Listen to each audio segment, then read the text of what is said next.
أعوذ بالله من الشيطان الرجيم. بسم الله الرحمن الرحيم. ألم تر إلى الذين أوتوا نصيبا من الكتاب يؤمنون بالجبت والطاغوت ويقولون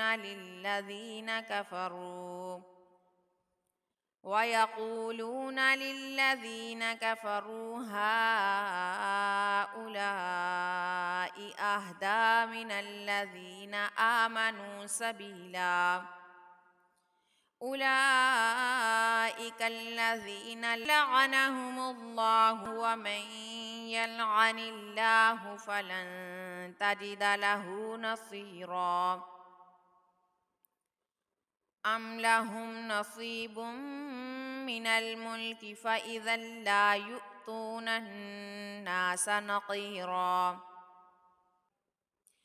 أم يحسدون الناس على ما آتاهم الله من فضله فقد آتينا آل إبراهيم الكتاب والحكمة وآتيناهم ملكا عظيما.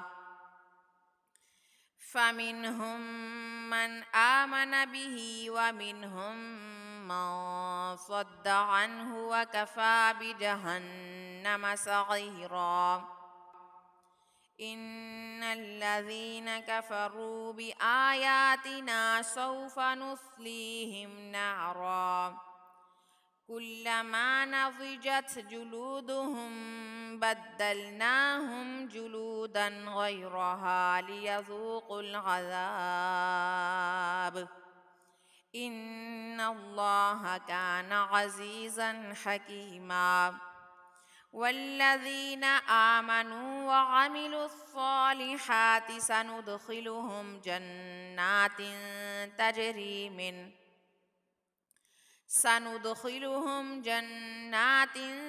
تجري من تحتها الأنهار خالدين فيها أبدا لهم فيها أزواج مطهرة وندخلهم ظلا ظليلا. إن الله يأمركم أن تؤدوا الأمانات إلى أهلها وإذا حكمتم بين الناس أن تحكموا بالعدل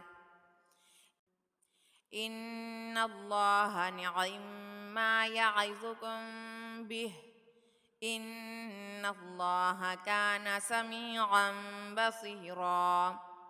يا أيها الذين آمنوا أطيعوا الله وأطيعوا الرسول وأولي الأمر منكم فإن تنازعتم في شيء فردوه إلى الله والرسول إن كنتم